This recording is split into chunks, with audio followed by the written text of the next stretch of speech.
নোয়াখালী হাতিয়ায় অনুষ্ঠিত হলো প্রাণী সম্পদ মেলা।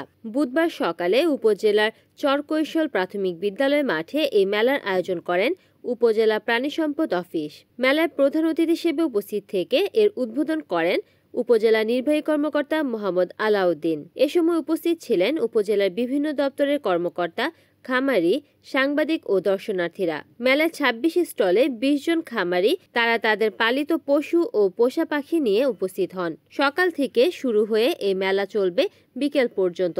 পরে বিভিন্ন বিভাগে সফল খামারিদের পুরস্কৃত করা হবে।